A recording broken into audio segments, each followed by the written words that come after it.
अपने चिंतन को बदला, अपने दृष्टिकोण को बदला, खान पान को बदला, वातावरण को बदला, राजाओं जैसा अपना उन्होंने खान पान बना लिया कि उन्होंने राजा लोगों का जैसा जीवन होता है कि क्षत्रियों जैसा खान पान, क्षत्रियों जैसा उनका आहार विहार, क्षत्रियों जैसे युद्ध कौशल की कला सीखना, शस्त्र चलाना, ये सब रानी ने किया। तो उनके बच्चे भी उसी सांचे में करते चले गए बच्चा, और जो बच्चा जन्म हुआ वो चक्रवर्ती सम्राट बना।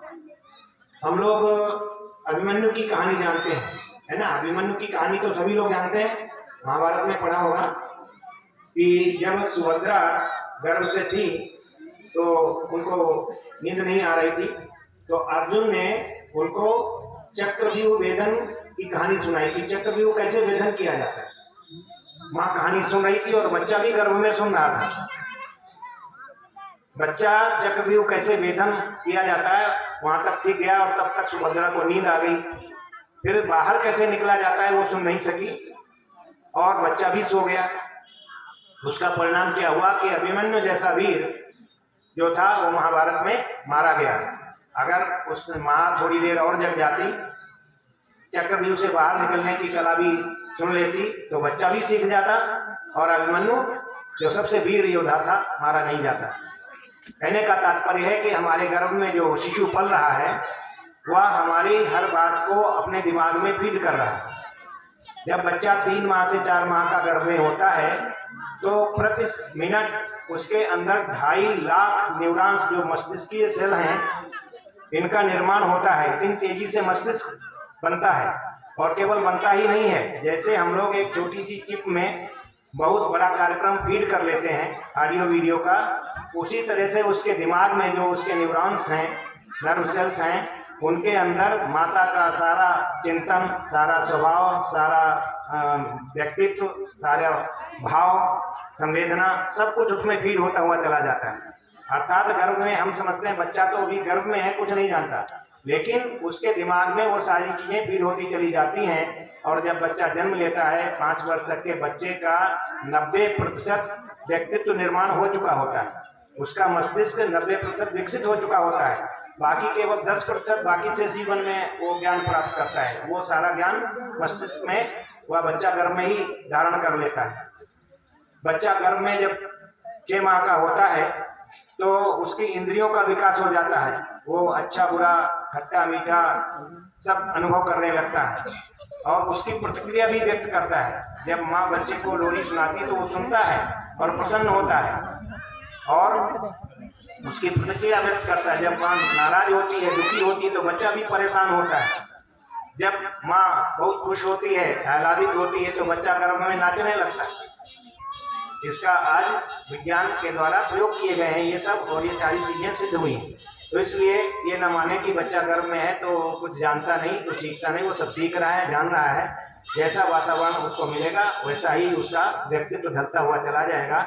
इसलिए पुंसवन संस्कार बहुत महत्वपूर्ण संस्कार है। और इसके बाद में जब बच्चा गर्भ में 7 माह का होता है तो सीमांतोन्नयन संस्कार किया जाता है कि बच्चा आने की संसार में तैयारी कर रहा है, उसके लिए घर का वातावरण उपयुक्त बनाया जाए। घर में नित्य वैश्वैश यज्ञ किया जाए, गायत्री मंत्र का जप किया जाए, सूर्य भगवान को अर्घ्य दिया जाए, तुलसी का पौधा लगाया जाए, वहाँ पर दीपक जलाया जाए, अगरबत्ती जलाई जाए, पूजन किया जाए, आस्तिकता का वातावरण बने। घर में रामायण का पाठ हो, गीता का पाठ हो, परम पूज्य गुरुदेव के साहित्य का स्वाध्याय हो, है ना। तो ये सारा वातावरण यज्ञीय वातावरण, दिव्य वातावरण बनेगा तो बच्चा हंसी खुशी से अपने सर्वगुण संपन्न होकर के धरती पर जन्म लेगा और अपने माँ बाप का और अपना सबका नाम रोशन करेगा। तो ये बहुत ही महत्वपूर्ण संस्कार है और इसके लिए अभियान चलाया जा रहा है। और प्रारंभ में भी बताया गया था कि सभी प्रकार के संस्कार यहाँ संपन्न कराए जाएंगे।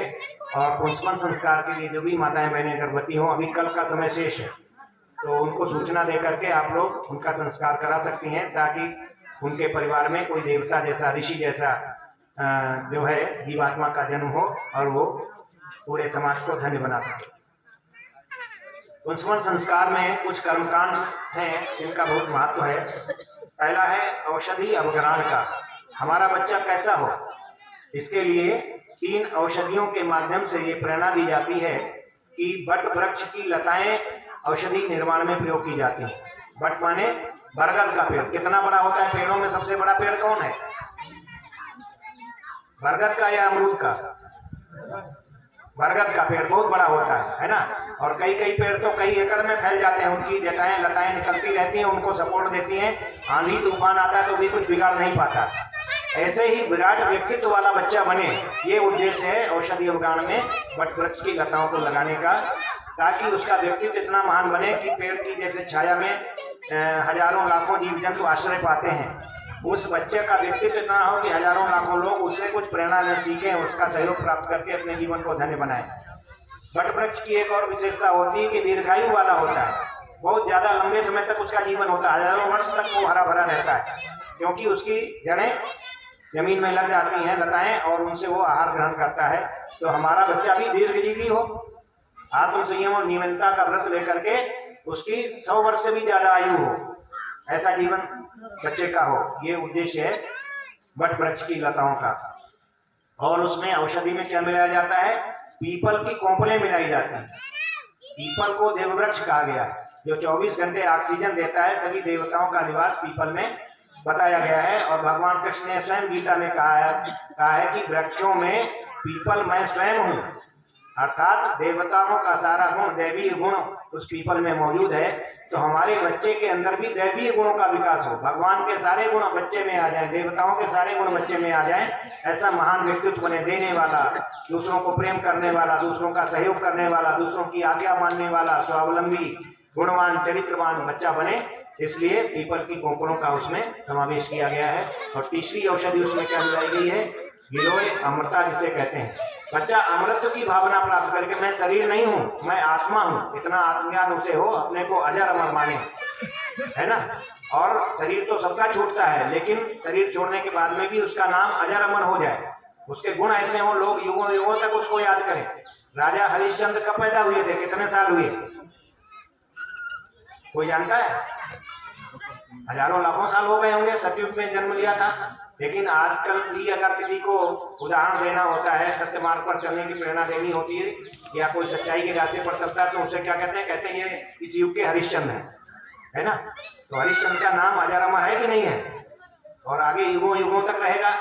तो बच्चा भी ऐसी अमरता का बोध करे, उसके अंदर ऐसे गुण हो, ऐसे उसका ऐसा व्यक्तित्व बढ़िया हो कि उसका नाम, उसकी यश कीर्ति अजर अमर हो जाए।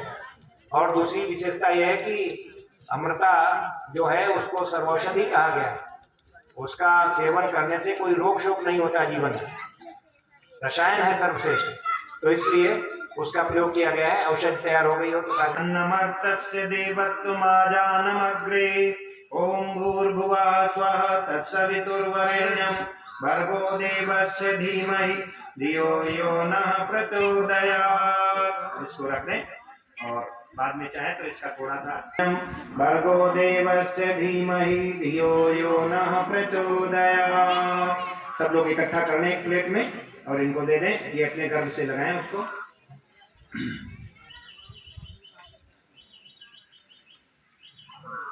भावना करें सबकी सद्भावनाएं, सबका आशीर्वाद। तंतरे पक्षौ स्तोम आत्मा छंदाग्वं संगानि यजुग्वं सिनाम सामते तनुरवामदेव्यं यज्ञायज्ञयं पुक्षं दिशनया सभा सुपर्णोति गरुत्मान दिवं गच्छपः पत ओम भूर्भुवः स्वः तत्सवितुर्वरेण्यं भर्गो देवस्य धीमहि धियो यो नः प्रचोदयात्। आश्वासना सभी भाई बहन।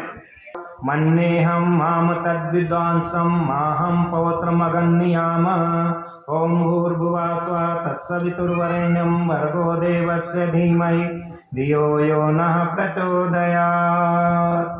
अब विशेष आहुतियाँ दी जाएंगी। आप भी किसी हवन कुंड पर कार्यकर्ता भाई थोड़ी सी जगह बना दें, बैठ जाएं।